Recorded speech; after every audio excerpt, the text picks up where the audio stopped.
All right, hi everyone. I'm Paul Grand, CEO here at MedTech Innovator. This is our MedTech Innovator live webinar series that we do each week during our accelerator program, which will be running for the next 3 months. I'm really excited to have a number of terrific panelists with us here today to talk about funding for MedTech. And as many of you know, tech and some of the other areas, even biopharma, tend to be a little more successful than MedTech in terms of funding and fundraising. It's definitely a space that's always challenging. And some might say that today, given COVID, some people would say it's better for MedTech because there's been a lot of MedTech that's been involved in saving the day in the pandemic.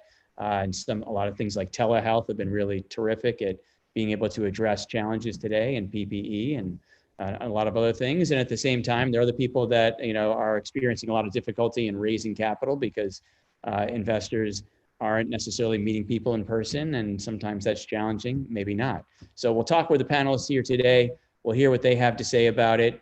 We also have the companies who are part of MedTech Innovators Accelerator cohort for 2020 are live and with us here on the webinar. They're actually going to be asking questions at the end. So a lot of the questions and a lot of the topics we're going to be talking about today were submitted by them in advance. So the things that you're going to be hearing us, the questions I'll be asking are mainly their questions. And then for the most part, at the end of this, once this is over for our public broadcast, which is 1 hour long, we'll go and we'll stay live for the accelerator cohort, and they can ask their questions live as well for any things that we haven't covered or any things that came up as a result of the conversation. So with that, I'm going to get to introducing our panelists. First, I'll start off with John Kim from Aphelion Capital. If you want to introduce yourself, tell us a little about yourself quickly and your firm. So this is John Kim. I'm a principal at Aphelion Capital. I've been there for about a decade now.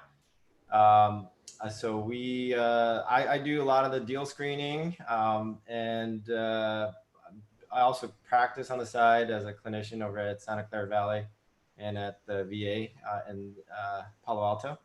And with that, again, we try to look for companies that are quick to market, capital efficient, trying to take costs out of the healthcare system. And as long as it does that, we'll take a look.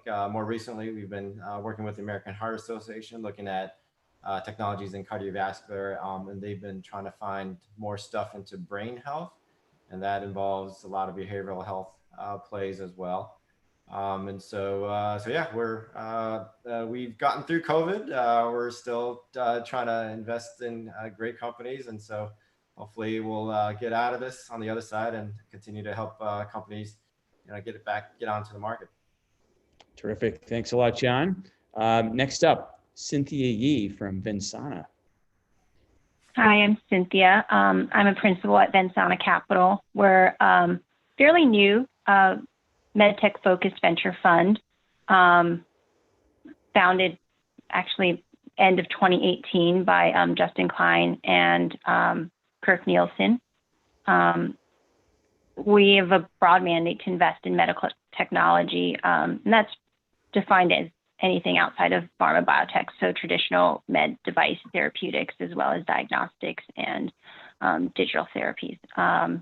We bias toward mid to late stage, but candidly, we have and will invest in companies that are in earlier stages of development. It's just really situational. But generally speaking, we like to see proof of concept before we take a look.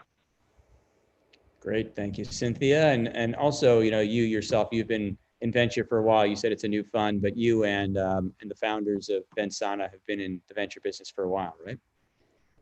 Yeah, so I started off my career in equity research in biopharma and devices, probably 15 years ago, and then moved over to the venture side about 10 years ago. Worked at NEA and Wyndham Ventures previously, and then joined forces again with one of my former colleagues from NEA, Justin Klein, Vensana just at the start of last year. Terrific. Thanks. Good to have you with us. Noam Krantz from Johnson & Johnson. So thanks, Paul, for having me here. Always fun to do these events and meet all the startup community. So I'm Noam Krantz. I'm the Vice President of Venture for Johnson Johnson Development Corp. We have about a 50-year history of investing in pharmaceutical, consumer, and MedTech. I do MedTech specifically. So essentially, we have really a very broad mandate to invest at any stage in anything that becomes or could become strategically important to J&J. So that's anything that's core to our franchises of orthopedics, general surgery, anything cardiac related, basically vision. I mean, our business is obviously very broad. Again, any stage, really any area, we like to look at everything. We can filter through it quickly, and really appreciate, Paul, you're having me here because this is an important endeavor that you're responsible for. Thanks, Noam.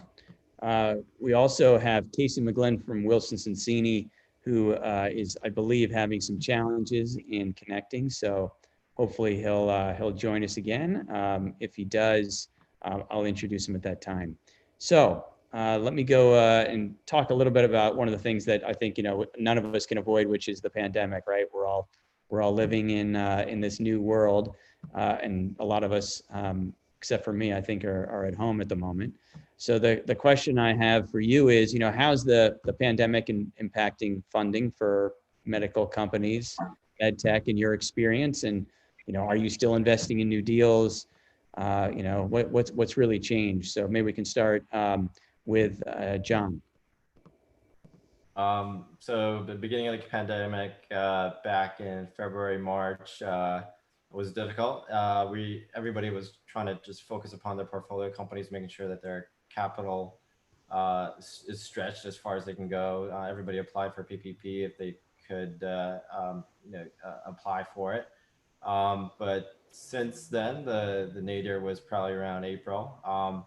I've been a little bit more confident, especially with tech going crazy the last couple of months, people feeling a little bit more comfortable with the therapies that are out there and the potential for a vaccine. And so everybody's been, given that we looked for companies that can kind of ride this out and come out on the other side, and a lot of them have R&D focus upon, we felt that, it's a good time to go back in and start looking for good companies again. So we've gotten out of it. We did invest a small amount in one company in the past month, and we'll probably try to do another couple more in the next couple of months.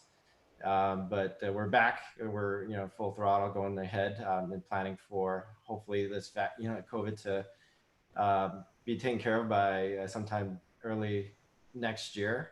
But in preparation for that, we're definitely looking at companies to invest into right now. And would you invest in a company, John, that you'd never met actually in person? Yeah, that's one of the hardest part. A lot of these companies I've met them before, so I've known the management and visited at some point, and that's the good part about MedTech Innovator is that they introduce folks, and if we don't invest in them initially, we can go back to them and see how they've progressed, and we get more interested, and if it fits with our portfolio, we can go back and invest in them. So. Yeah, it does make harder if we haven't seen them or kick the tires in to see the company technology and doing everything virtually. And so we're hoping that we'll be able to go back out and visit companies again soon. We did just saw a company. We saw More yesterday out in Santa Clara.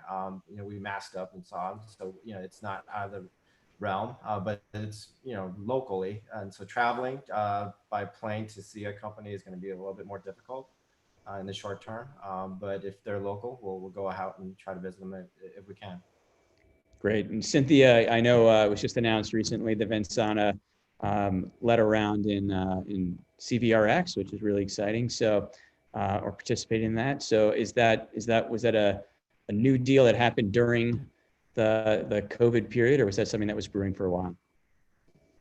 That was actually a new deal, but it's kind of somewhat familiar to us, kind of like what John was saying, that having been an active MedTech investor for over the last 10 years, we know a lot of the companies and been able to evaluate them and come back to them in the past. But actually, one of our deals just prior to that was actually an ex-MedTech innovator company, Aphelion Medical, and we were in the process of investing them right as the pandemic hit.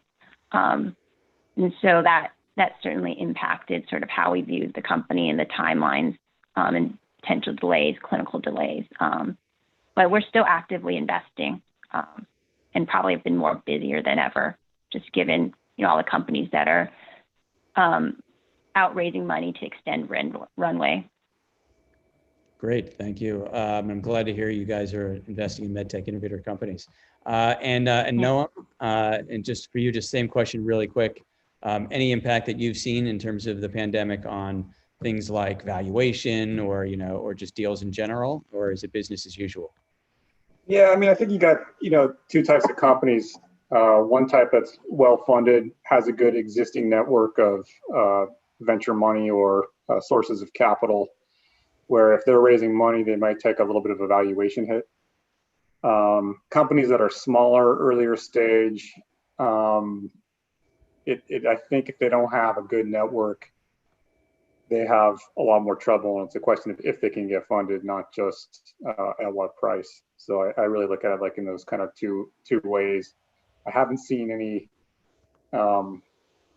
real desperate situations yet, where people have come to us and they're just running out of money today. I need it right now. So it seems like companies have been, for the most part, on the earlier side. So that bucket that, that maybe is going to have trouble getting funded. So far, they've been able to, cut their capital requirements on a month-to-month basis, cut their burn, and survive a little bit longer. So everyone's been pretty disciplined about that. And it's just a matter of a staying game, really, for those companies. Question for all you guys. You can answer it really short and just say, a timeline or a number for me, which is, what are you advising your portfolio companies in terms of how much runway they should try and have now, how long they should be able to last without needing another round of funding. Can you guys go down the row and just give me your thoughts? Start with you, John. So a lot of our hospital-based companies, we're seeing that they're probably back in terms of volumes, if they're selling to a hospital, about 60 to 75% of pre-COVID volumes. So if they can reduce their burns to enough to, again, 75% of their prior burn, they should be able to last through it. I don't think that we're going to be shutting down, elective procedures, across the nation. There may be pockets where, again, probably Florida, Houston, where they're going to be dropping electives temporarily until things get under better control. But for the most part, we're hearing that they have the protections in place. They're going to try to make it as safe as possible for electives to kind of move forward.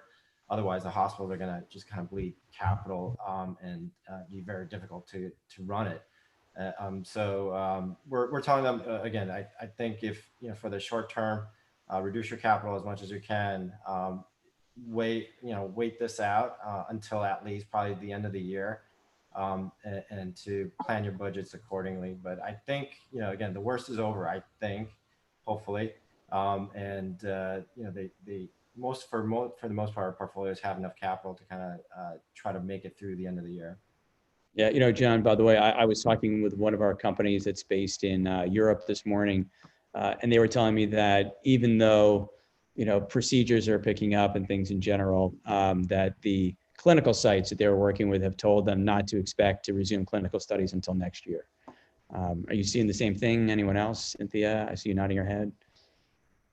I mean, we've certainly seen a lot of delays in getting clinical trials up and running, and it's not necessarily the hospitals themselves. We do see people bringing back patients for follow-up now, expecting to enroll toward the back half of this year. I think what's more challenging for our companies is the travel restrictions, particularly for earlier stage companies that might have been pursuing studies OUS. So with until the U.S. gets the COVID management under control, I think it's difficult for us. We just can't go anywhere. Yep. As U.S. citizens. Yep, that's a problem. And Noam, in terms of time to the next milestone, are you advising companies anything in particular in terms of cash in the bank? Any thoughts there? Yeah, I mean, I think everybody's looking for 6 months to a year. a capital runway for the most part. So I think, majority of my companies that I'm working with probably have at least 9 months Okay. of that reduced burn they can survive. And Good also getting a little bit more like friends and family raising for some of those smaller ones where they're taking what they can get now from smaller investor pools. Yeah, no, I'm seeing that too. How about travel? We mentioned travel before, so I think all of us are doing virtual board meetings if we're doing board meetings. Has doing those changed your attitude about geography at all? If you had I don't know if you had a geographic restriction before, but are you going to do more? You think you'll do more virtual board meetings in the future and not travel out as much, or will you invest in places that are further away as a result? Start with Cynthia on that.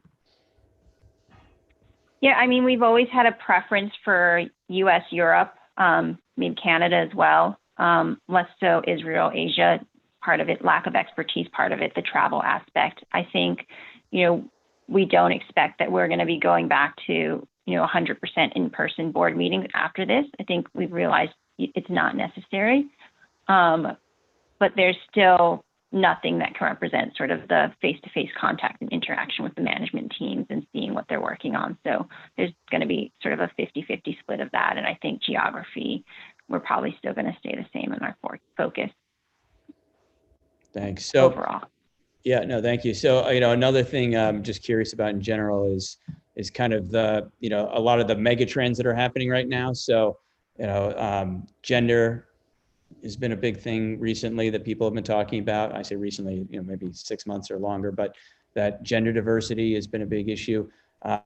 Do you see, a change in terms of a preference towards funding female-led companies or also minority diversity in general?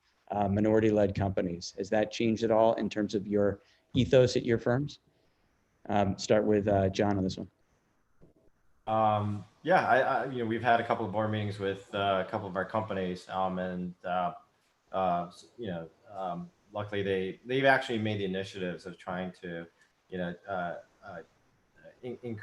increase diversity, making a mandate to try to hire more minority into their folds. I thought that was really refreshing, and I've relayed that to all of our other portfolio companies to at least have a discussion within the board meeting about how to improve diversity. And so it has resonated, and I think folks are really happy about that to try to make that into a focus in terms of hiring. Great. And same thing for you quickly, Cynthia and Noam. Cynthia first. Have you had those conversations? We have not. There haven't been any specific efforts, unfortunately. No, that's all right. I think it's a conversation that everyone's going to have at some point. It's something we're actually going to have a whole topic here at MedTech Innovator on health equity coming up. Noam, how about you?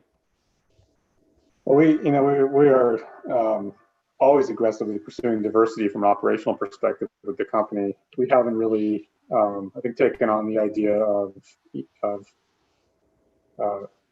putting the same requirements onto our companies that we invest in, our portfolio companies.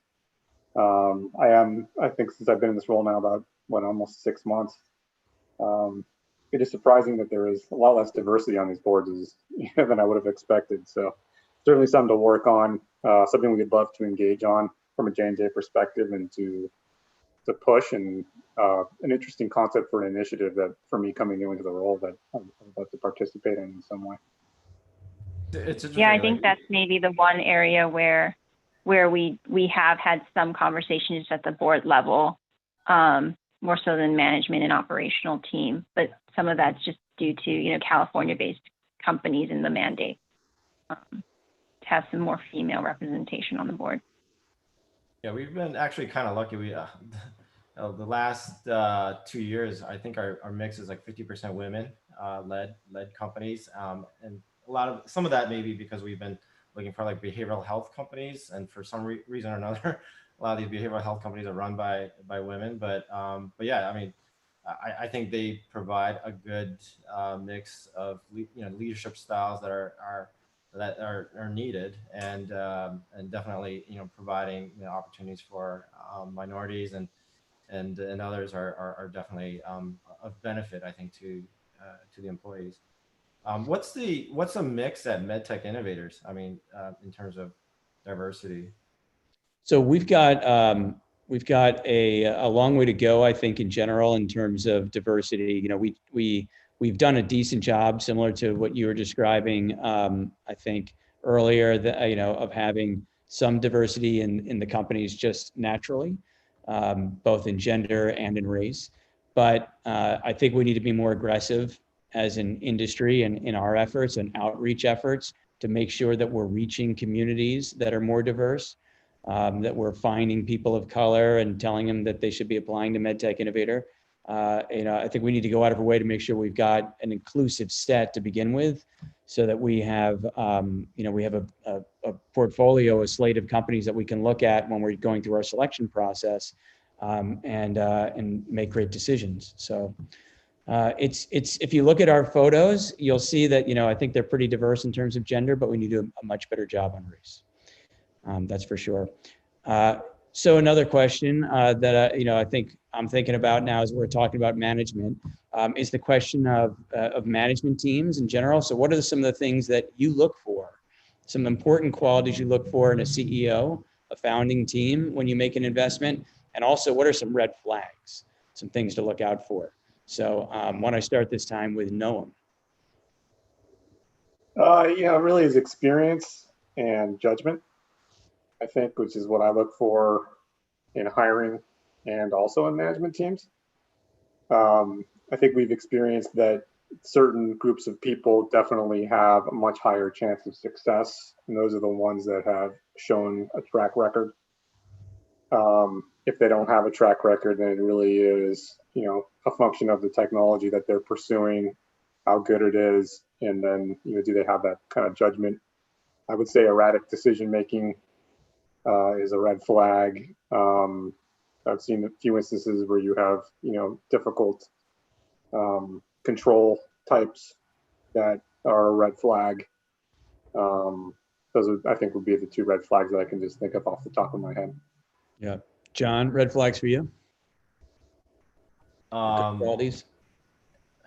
A lot of this is like, especially with like MedTech Innovators, a lot of them are like first-time entrepreneurs. And so one, it's refreshing, but they're also, you know, you're taking a risk because they haven't done this before. One of the things I is a pet peeve of mine is when, you know, you ask, you really like the technology, and then you ask them to, you know, what's the market? Have you guys developed a model out of it? And they give you like a one-page Excel with like a 5-year P&L with a classic hockey stick, and they haven't really thought through, you know, how you're going to be launching this, marketing this, budget this appropriately. And that's a really easy, you know, no cost means of showing, one, that you're thoughtful, two, that you're putting in the diligence and trying to understand the market and how it's going to be growing. You know, another pet peeve is going from like, you know, total market size, and then you're going to go to, you know, 20% within like 3 years. That usually never happens. I want to see like, you know, really granular, detailed assessment of how you're going to be, you know, rolling this out with a budget. Again, it doesn't really cost anything to do that, but when they don't present that, that is, to me, is like a sort of a red flag that they're not really thinking about the opportunities, the technologies, who they're going to be putting their technology into the hands of their customers, and things like that. And so I think, you know, for me, that provides me with a little bit of a red flag. Cynthia?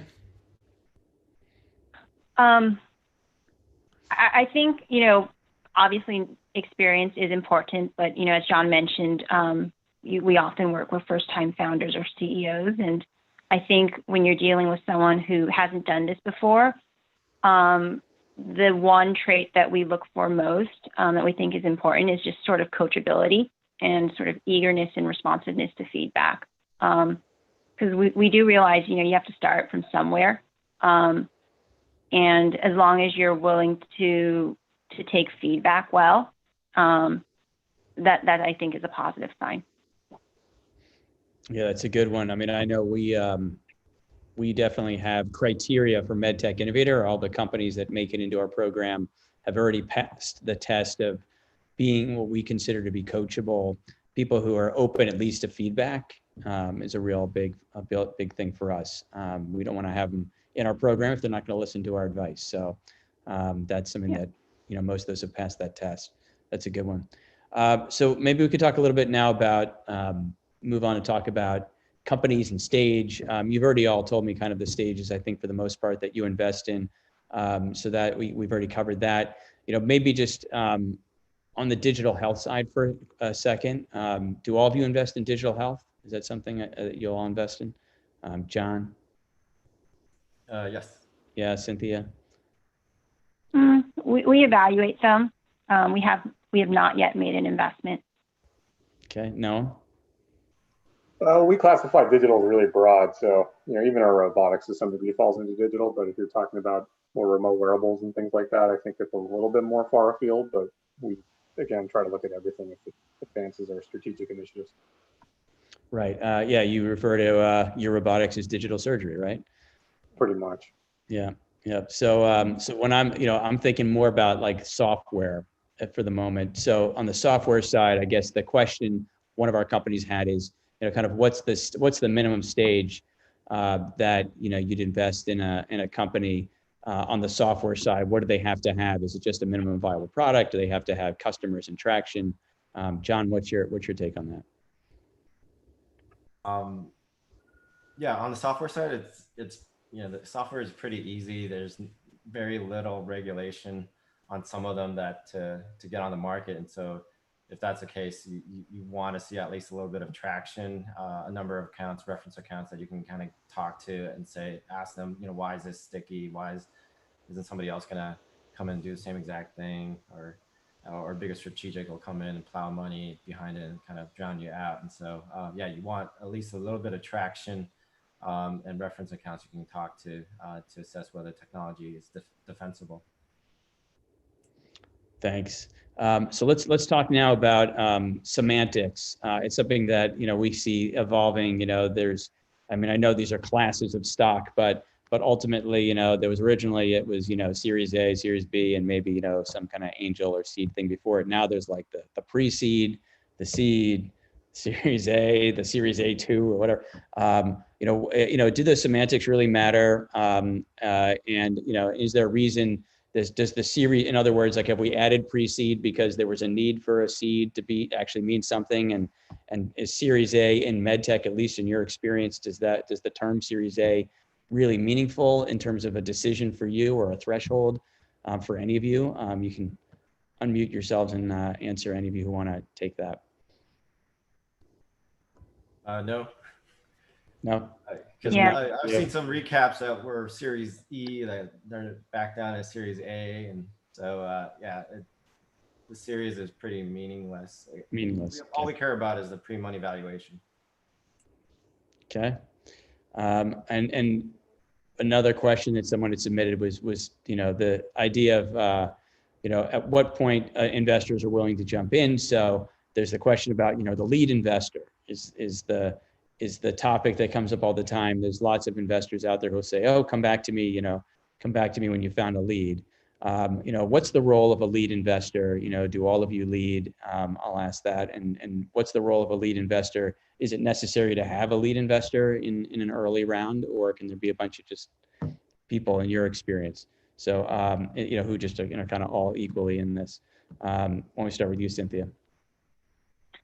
So Vensana is a really active investor, and we do prefer to lead deals, both intellectually in strategy and in shaping the financing round.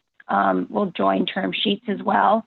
But in the one, actually CVRX was a term sheet that we joined, but in that deal we did shape during the financing process the size of the round, as well as some of the specific details around board construction and investor rights. So I think, the role of a lead investor, it's not necessary in angel and pre-seed rounds just because you're raising smaller amounts of capital, typically from smaller groups. But I think the role of a lead investor in really coalescing people around a strategy and signaling to other investors, I think has a lot of value.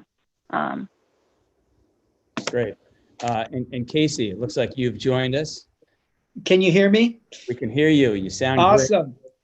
Great. You sound great, and you look great too. So good to have you here, Casey. You're here perfect timing. So we were just talking about early rounds and whether or not you kind of need a lead investor. I'll ask you specifically, like in these, kind of the angel stage, does there need to be a lead, or is that really more like in a later stage round?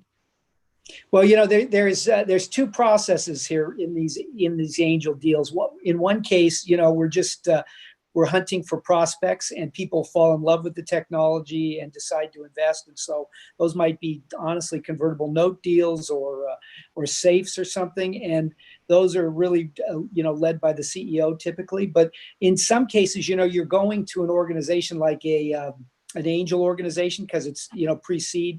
And those organizations, before they're going to make an investment, you're probably going to need to find somebody inside that organization that's going to be your champion to convince many of the other members that they should participate. So that's a little bit different. Even though it's early stage, there is kind of a relationship being found that, you know, identified there that's going to allow you to be successful inside that angel organization.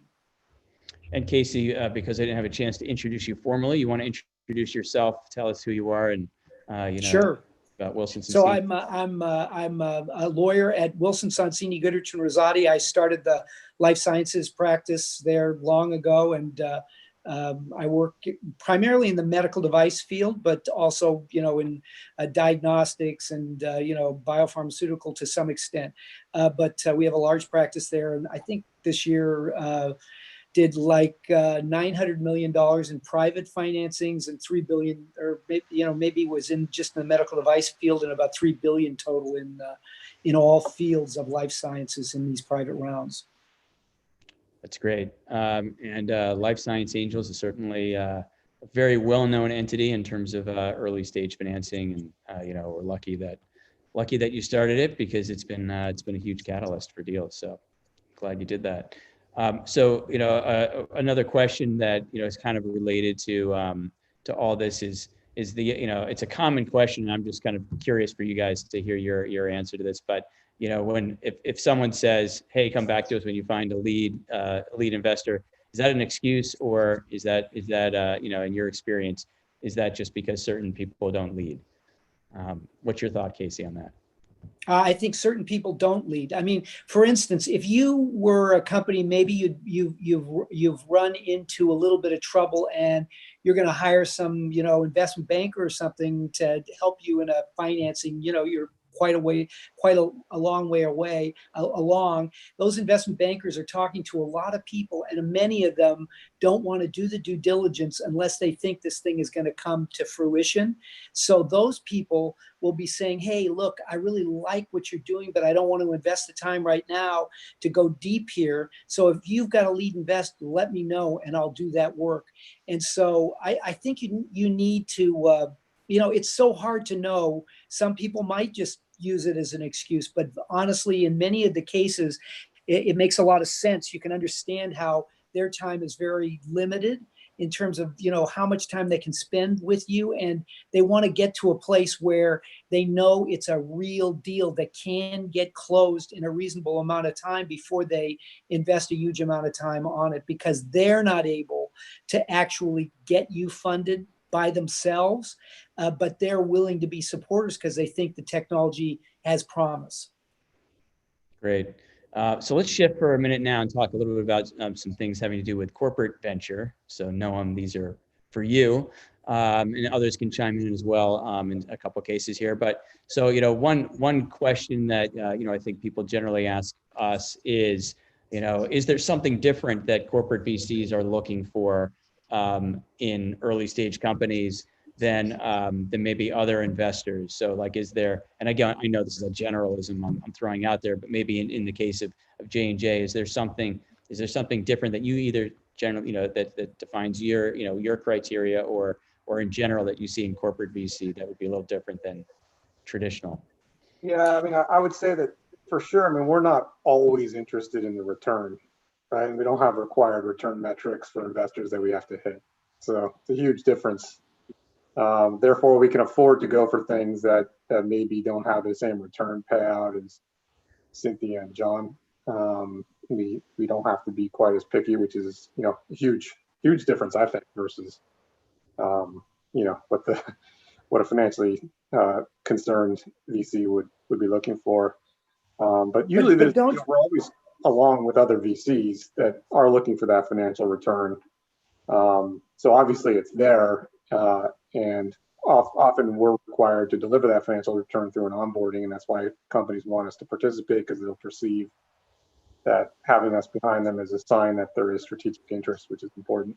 But we think a lot about when we're going to put money into a company, whether we want the J&J name to kind of be attached to that and what it's going to look like. Maybe a little bit more than a VC would, but again, taking off a little bit of that financial consideration. And is there a, you know, maybe I'll ask some of the others then, is there kind of like is there a fear ever in, you know, as an investor that, you know, having strategic in, you know, early is a bad thing? I know it's something that the startups worry about. Oh, it's too, you know, if I have a strategic in too soon, you know, it's too soon, or they'll say it's too soon. Could it scare off other people? You know, is there a reason not to have a strategic early? What are your opinions? I think this opinion has changed over time. So let's start with you, John. I would say it depends. If it's something that you really believe in and you don't think that syndication and the company doesn't need a lot of help, having a strategic early is probably detrimental because you want that bidding process to occur at some point. But if a technology does require a bit of development and some, I guess, proof or confidence that it's going to work out in the end, and you have a strategic already in there with a deep pocket that has less of a financial return assessment into it, and it's more strategic, then that provides, you know, some comfort to your investors. So for instance, if it's like a PMA that's going to take about 5 years, having a strategic in there earlier is a benefit because it feels like, you know, they validated, they kicked the tires in, and it's nice, and they've already thought through how the business is going to fit in, you know, with this technology. So that risk is decreased. But if it's a hot, you know, technology and you know that there's going to be 6 bidders, then yeah, you don't want them in there that early, because having them in, it may detract other guys from, you know, taking the effort and time to, you know, because most of these guys will have the right of first refusal to block any acquisitions, and so you don't want that in place. So longer term, early, more difficult technologies, yeah, you want them in there. But if it's out there already and you see the potential, then you want to try to keep them out and at bay for as long as you can. Thanks, John. Anyone have any other thoughts on that they want to share? Just sometimes we're beggars and we can't be choosers. So we build relationships or in some cases early on. I think, you know, corporations can do a lot of good things for little companies. I mean, Johnson & Johnson has incredible resources, as do some of the other organizations that they can help us, you know, get to best in class, help us understand the real regulatory pathways, et cetera. I definitely agree with John about about his take on sometimes being a little bit wary about investors. But I have found, I found, you know, good things and bad things with corporate investors. But I do feel like they add credibility to a company. So just their interest in us will help other people want to look at us, more closely. So I do feel like engaging with them is not necessarily a negative thing as you're looking to close around. And if they're the only guys in town that want to invest, I don't think that's something that should be shameful for us to ultimately end up with them as an investor. So I think the corporate investment situation in the MedTech area is what's kept us alive, you know, during the real nadir of our business, you know, over the last 10 years. Great. Yeah, Thanks. Sorry, my camera actually finally died. Makes about an hour, but from a corporate perspective, I mean, for J&J, I can't speak with our competitors, right, or to our competitors, but there really is no downside to coming to JJDC. We're firewalled off from the opcos. Our rights are usually fairly soft. Sometimes we'll ask for some type of collaboration that probably can only further help you understand your situation. So I think probably most of our larger competitors are similar too. It's just a matter of very little downside for what you would get is a lot of good feedback. So I think if you can handle what could be negative feedback and you're willing to take that criticism, it's definitely worth trying to make those relationships pretty early. Great, thanks, Noam, for chiming in on that. What about the issue of strategics and NDAs? Most venture funds would say we don't sign NDAs, or certainly not until much later in a process, perhaps, if needed. But what about on the strategic side? And maybe there might be a little more reticence from startups to disclose too much. So how do you kind of walk that balance in terms of disclosure and talking to a corporate? Well, I'll tell you honestly, I feel like it's not realistic to expect them to sign an NDA. So let's make sure our patents are in place. Let's make sure we've really thought about that before we go and meet with a corporate investor and begin talking about where we're going. And let's make sure we continue to invest in our patents, our patent applications, and looking out, in the space to see what else is going on with regard to new filings. I will tell you that sometimes things do go awry, that we have, sometimes in the past, we've had a corporate partner that's become part of our investment team, and at the same time, their patent counsels are actively writing patents to limit the scope of our patents that have previously been filed. So it's not like the world is a dream world where you don't have to be thoughtful about the relationship you have with this large company that's a actual or potential competitor to you. But I do think that given the world today, we can't ignore corporate partners as real companies that can move us forward, give us credibility, and create a really positive situation for the company as it moves forward. Yeah, and if I could just chime in one more time. So most companies really don't have the time to steal ideas, or concepts. And so it's going to be pretty rare that it happens. I would say just, if you want to cross-check against that, if you're making sure that you're talking to somebody who is actually in the venture group of that company, is a big step forward, because they're definitely not going to steal it. They're going to have the right protocols and procedures in place to make sure that IP is there or not there, and if it's not, that it's taken care of. And then if you don't have a VC group to focus your time with the corporate, to at least talk to a business development professional in those organizations, it's going to make you much better off. Where you may get into trouble talking to R&D or sales and marketing, and really make sure that you're focused on at least the business development group within those companies. Great, thanks. All right, let me change topics now. We have about 15 minutes left in the main broadcast, so I'm going to cover a couple other things here. So valuation. Valuation is something that, we see startups come in and they've got like these elaborate models they've built to justify their valuation. And I remember when I was a venture capitalist, that was something that, we typically just kind of put in a drawer somewhere, and did our own things.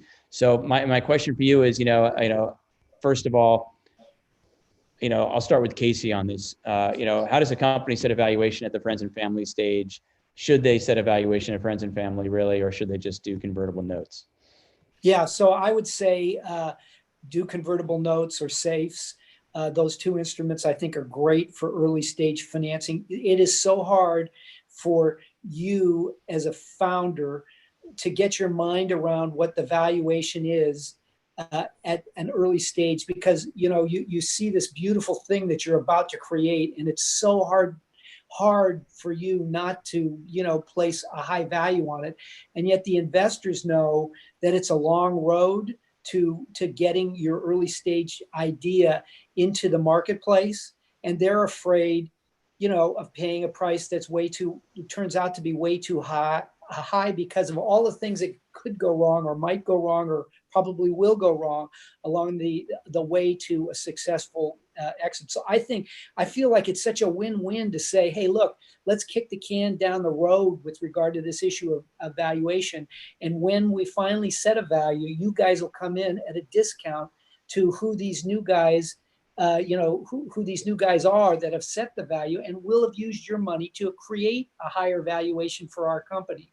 And I feel like that's just a great way to get the hardest issue maybe off the table, and to get somebody to actually give you the money you need to birth this company. Thanks, Casey. Cynthia, one of the things that, I know, if you have friends like I do who are in the tech industry, they go like, well, like, a little bit of valuation really maybe isn't that big an issue, but, change, because these companies are going to be multi-billion-dollar companies if they're the winners. And, so whatever, if I paid an extra, 5 million, who cares or whatever. But MedTech is different. The exit prices are different. We don't have a lot of multi-billion-dollar, Orish style acquisitions out there. So, what are some of the things that kind of go into a valuation consideration for you? Well, I think you sort of hit the nail on the head there. We're sort of looking at the market opportunity, where what the risk is to get to a commercial product, or if it's in a very strategic space. What do you need to achieve? What are the key milestones that you need to achieve, and what's the funding requirements or capital requirements needed to get there in order to get to an exit? And we're working backwards, essentially thinking about what the potential exit valuations are going to be, what the total cost of capital could be to get there, and what our minimum required rate of return is. So, ideally 3 to 5% or 3 to 5 times is sort of what our target multiple is. And I think when you get below 3 times, you're probably looking at, later stage opportunities or more structured deals. And that's great. And John, when a company's coming in then and negotiating, like, how do they know that the valuation is fair? A lot of the valuations aren't necessarily public. There's not a lot of good, comps out there, at least for the, for startups to look at. So how do they know what a fair valuation is? So we take a look at different metrics. We try to walk through them, how we're assessing our returns.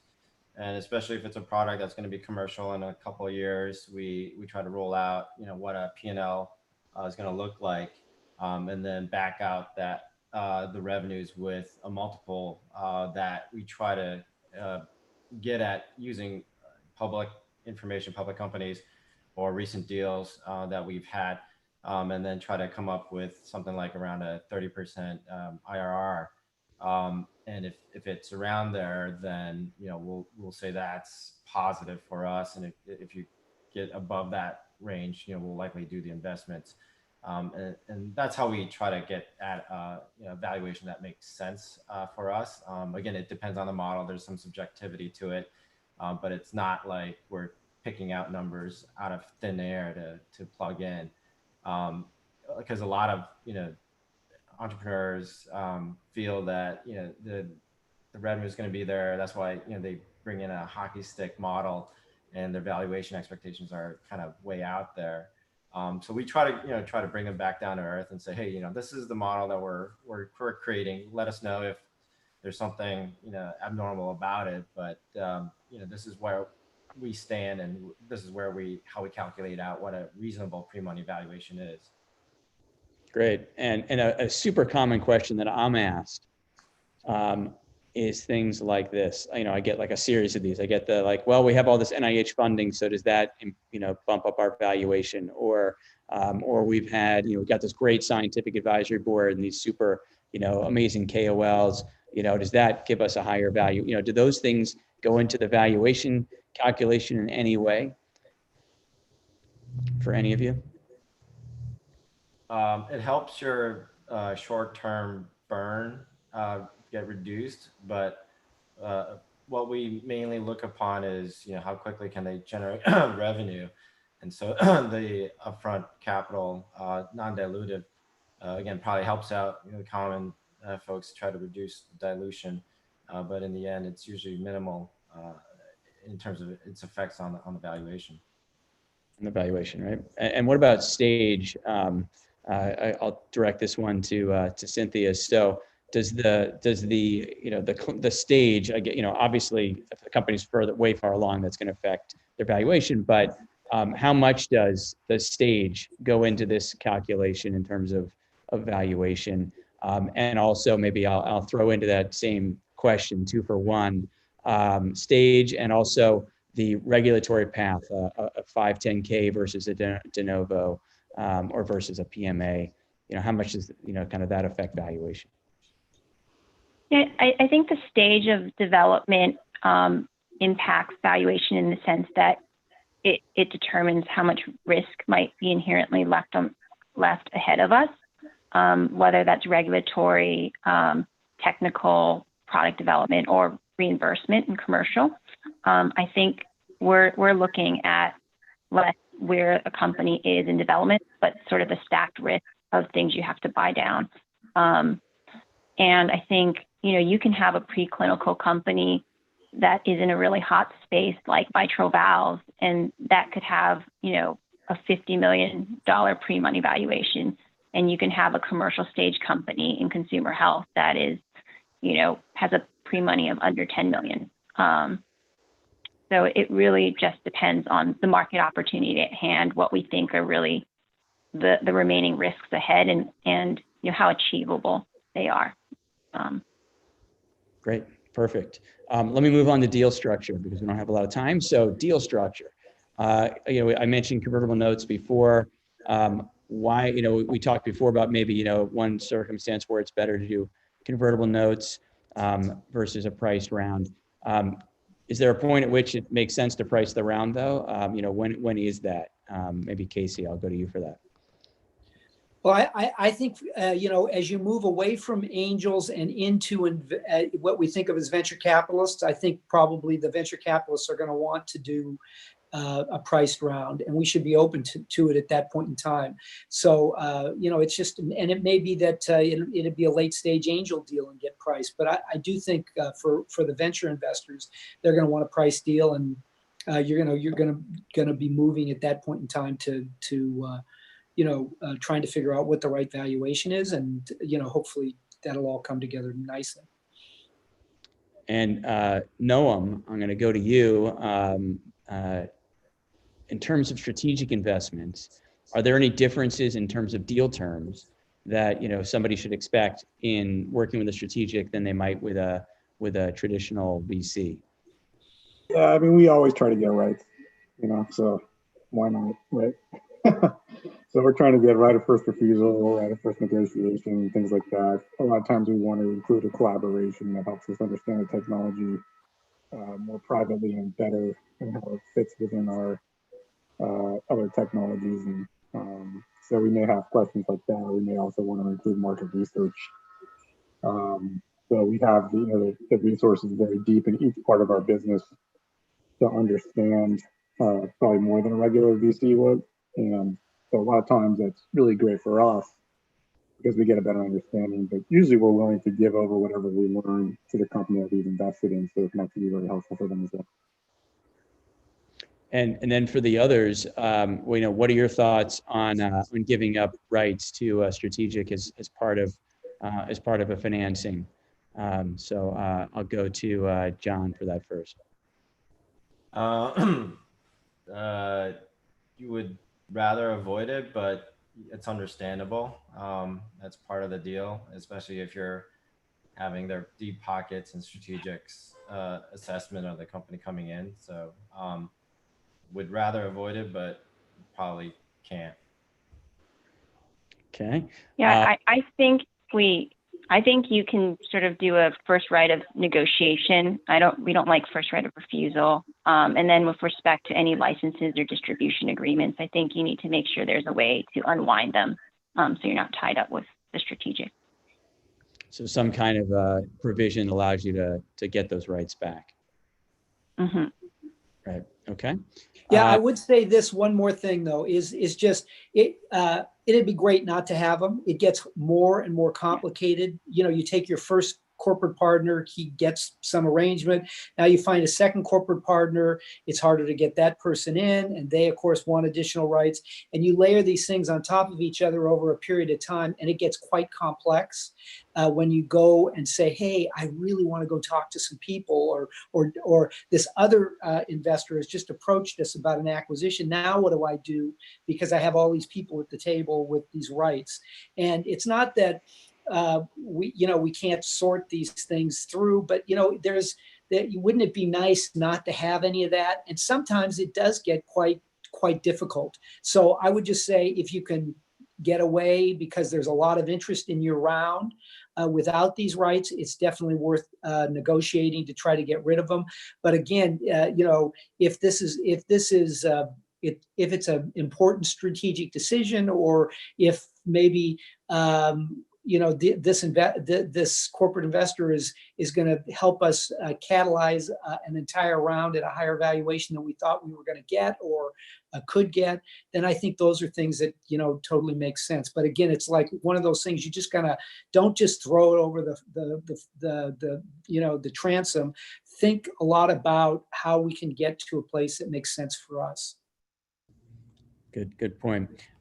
So one of the things that people ask a lot about is the question of how much employee stock option pools and founder ownership matter to an investor. So just quickly, maybe I'll go to Cynthia for this first. What's your thoughts on certain minimums for founder ownership, and maybe the balance of how shares are allocated between founding team members who aren't necessarily that involved and others? Any particular wisdom you want to share there?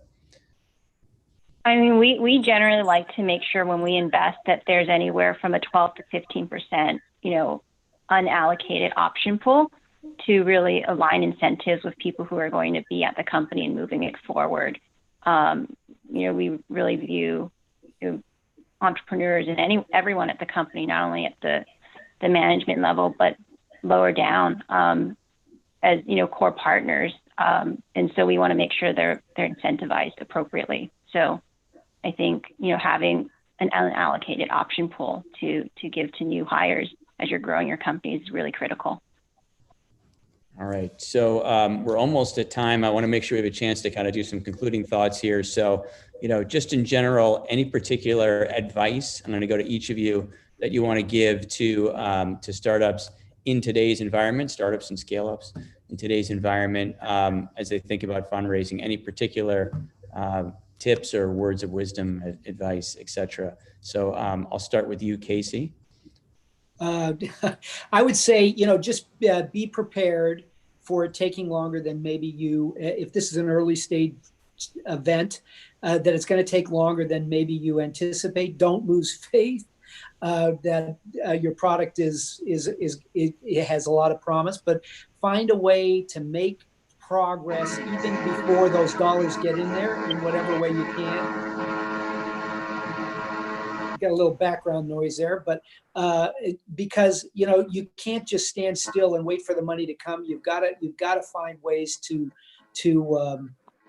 make progress. And some of the times maybe it'll be through government grants or through some other way that maybe you can move a little bit forward in terms of making some progress. So thanks. John, any tips? Yeah, it's always been hard. It's gonna always be difficult to try to go out and raise capital, and that's part of life for CEO, entrepreneurs, founders, to keep the lights on. I'd say again, reach out to as many people, different applications as possible. Like MedTech Innovator has been awesome at trying to help, not just provide the $500,000 check. But networking with investors, angel groups, other accelerators. So again, depending on what your stage is, do not be afraid to reach out, network as much as possible. There's always capital out there. You just have to try to find it, whether it's grants, whether it's investors, whether it's accelerators. There's a lot of different things that are out there, and there's always new ones that are coming out.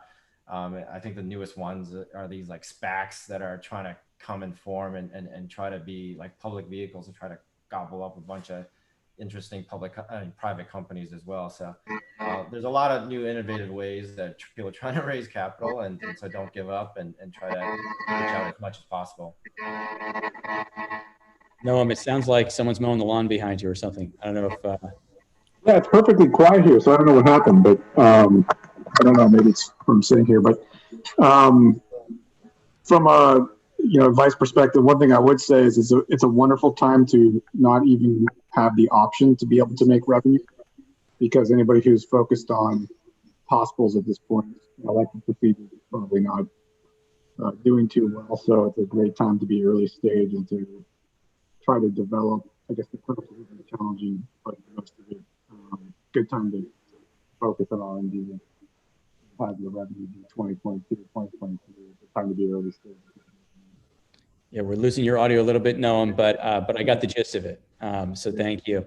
All right, and then Cynthia. I mean, I think I just reiterate what John said as well. Just continuing to try and get out there, network, being creative in not only who you talk with, but how you think about sources of capital. And don't get discouraged. I know it's like you hear no quite often, but you just kind of have to keep on trying. Good advice. And in terms of reaching out to people, is it are you guys all open to people contacting you directly and reaching out to you? They don't need to go through a broker or anything. They don't have to go through us to get to you, right? You want people to come to you directly, right? Everybody? Yes, of course. We have a direct submission, link on our contact. Just go to our website. You can just dump your thing there, and I'll take a look at it within 2 weeks and give you an answer whether to move forward or not. Great. And Cynthia, is it easy to find you and contact you? Yeah, likewise, you can email Vensana directly through our website, or all of our emails are super easy to find. It's just our first name at vensanacap.com. That's easy. Casey, how do people find you? I'm ready for any calls that come in with regard to some new great technology. Believe me, at Wilson Sonsini, we're starting a lot of new companies and a lot of really interesting things going on. So I feel like the dark days of MedTech are behind us. It's still a big steep hill, but it's a much better time for starting a business and finding capital. Yeah, and I think your email address is pretty accessible, right? If people Google you, I think it. Yep. Yeah. Okay. And then Noam, you get the last word on contacting you. How do people find you? They can definitely reach me through you, Paul. Okay.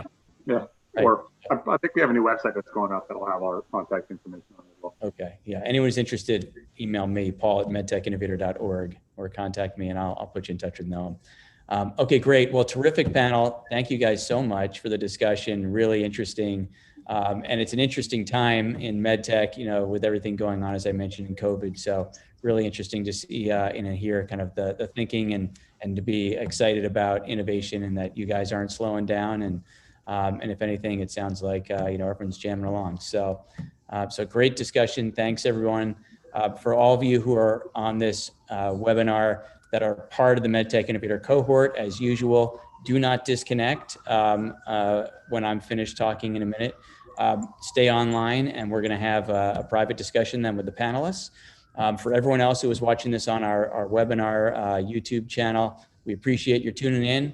We're going to have a really great discussion next week on mergers and acquisitions, earnouts, and all sorts of interesting things. So you'll want to tune in for that. Same time, same channel, next Thursday at 10:30 a.m. Pacific, medtechinnovator.org/live.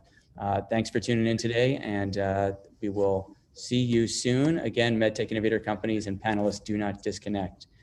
Stand by.